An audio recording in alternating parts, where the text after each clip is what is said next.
오늘은 금리 인하 시기에 가격 상승을 기대해 볼 수 있는 채권 ETF를 정리해 보는 시간을 갖도록 하겠습니다. 그럼 먼저 금리가 하락하면 왜 채권의 가격이 상승하는지 우선금리와 채권의 관계를 살펴보겠습니다. 일단 금리가 하락하게 되면 새로 나오는 채권의 이자율이 낮아지게 됩니다. 예를 들어 금리가 단기간에 많이 하락했다면 기존 채권의 이자율이 3%라면 새로 나온 채권의 이자율은 2%가 되는 것이죠. 그러면 아무래도 이자율이 1%나 높은 기존 채권의 수요가 쏠려 프리미엄을 형성하게 됩니다. 즉 이자는 그대로지만 가격이 상승하게 되면서 이자율은 낮아집니다. 이렇게 되면 신규로 발행된 채권과 기존 채권의 이자율 차이가 적어지게 되고, 더 나아가 신규 채권과 기존 채권의 이자율 차이가 거의 없어질 때 각 채권의 가격대도 안정됩니다. 이러한 과정에서 금리 인하 시기에는 채권의 가격이 상승한다는 사실을 알 수 있습니다. 이처럼 금리와 채권의 관계도 수요와 공급 법칙에 따라 금리가 하락하면 채권의 가격이 상승하고, 그 반대 상황인 금리 상승 시기에는 채권의 가격이 하락하게 됩니다. 이 정도로 채권의 가격 변동을 이해하시면 될 듯하고, 이번에는 해지 자산으로서의 채권도 살펴보겠습니다. 일반적으로 채권 가격은 주식과 반대로 움직여 전통적인 해지 자산 역할을 해왔습니다. 참고로 여기서 해지 자산이란 포트폴리오의 다른 자산으로 인해 발생할 수 있는 손실을 상쇄하기 위한 투자처로, 먼저 말씀드렸다시피 주식과 채권은 음의 상관관계를 지녀 함께 투자하면 안정성이 많이 좋아지는 편입니다. 또한 매달 달러 현금 흐름을 챙길 수 있다는 장점도 있죠. 실제로 이렇게 뒤에서 살펴볼 미국 장기국채인 TLT, VGLT, SPTL과 S&P 500 ETF의 최근 5년 성과를 비교해보면 비슷하게 움직일 때도 있었지만 반대로 움직이는 경우도 많다는 걸 알 수 있습니다. 물론 최근에는 좀 더 비슷한 경향이 있었지만, 그래도 코로나 때를 보거나 하면 여전히 주식의 해지 자산으로서는 충분히 활용할 만하다는 것이 저의 생각입니다.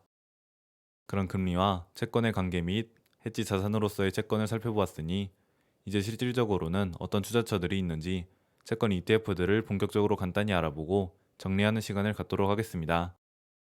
먼저 미국 장기국채에 투자하는 ETF 세 가지를 보겠습니다. 미국 장기국채는 미국 재무부에서 발생하는 만큼 안정성과 신뢰성 등이 높은 편이라고 할 수 있고, 특히 장기채에만 집중하여 투자하기에 금리 변화에 민감하게 반응하는 자산군입니다.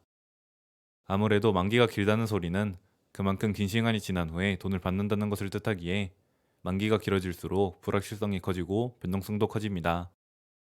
이러한 미국 장기국채에 투자하는 ETF 중에서 가장 운용자산 규모가 큰 ETF는 TLT이며, 수수료는 다소 높지만 만기가 가장 길고 특히 거래량이 압도적으로 많은 종목입니다. 다음으로 VGLT와 SPTL은 TLT에 비해 규모와 거래량은 좀 부족하지만 그래도 충분히 많은 편이고, 수수료가 저렴하여 주목할 만합니다. 미국 장기국채 ETF는 금리 변화에 가장 민감한 편이라 할 수 있기에 금리 인하 시기에는 채권 중에서도 상위권에 속하는 수익률을 보일 듯합니다. 하지만 그만큼 변동성이 크다는 점을 유의하시길 바랍니다. 다음으로 미국 중기국채에 투자하는 ETF를 보겠습니다. 미국 중기국채는 장기국채보다 만기가 더 짧아 변동성이 그만큼 더 적은 자산군입니다.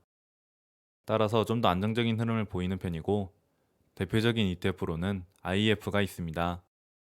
IEF의 분배율은 3.24%이며 평균 만기는 8.5년으로 앞에서 본 새 ETF의 평균 만기인 20년 정도보다는 훨씬 짧은 편이죠. 장기국채, 중기국채 다음으로 단기국채를 살펴보면, 단기국채는 중기국채보다도 변동성이 더 적은 자산군으로 이 정도부터는 사실상 가격 변동이 거의 없어지는 단계라고 할 수 있겠습니다. 단기국채 ETF로 대표적인 종목은 VGSH와 SHY가 있으며, 수수료는 VGSH가 더 저렴하지만 거래량은 SHY가 더 많습니다. 참고로 채권의 가격 변동은 만기에 비례한다고 보시면 편할 듯합니다. 아무튼 마지막으로 초단기 국채를 살펴보면 평균 만기가 1년 미만으로 평균적으로 1개월에서 2개월 정도 되는 자산군입니다. 초단기 국채의 경우 가격 변동은 정말 거의 없다고 볼 수 있습니다. 대표 ETF로는 BIL과 SG5V를 설명드릴 수 있고, 평균 만기는 BIL이 0.14년, SG5V가 0.1년입니다. 이렇게 기간별로 미국 국채 ETF를 각각 살펴보았고요. 이제 해당 ETF들을 비교해보면 최근 5년간 미국 장기국채인 TLT가 가장 변동성이 컸고, 그 다음은 중기국채인 IEF, 단기국채인 VGSH, 초단기 국채인 SGOV 순으로 채권 가격 변동이 일어났다는 걸 알 수 있습니다. 따라서 향후 금리 인하 시기를 노리고 투자한다면 가장 듀레이션이 긴 TLT의 변동성이 클 것이고 SGOV의 경우 변동이 거의 없을 것입니다. 참고로 현재 기간별 국채 금리는 다음과 같습니다.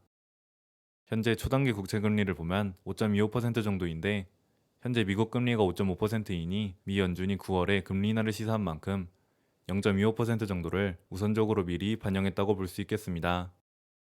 이렇게 오늘은 금리 인하 시기에 가격 상승을 기대해 볼 수 있는 채권 ETF들을 정리해보는 시간을 가져보았습니다.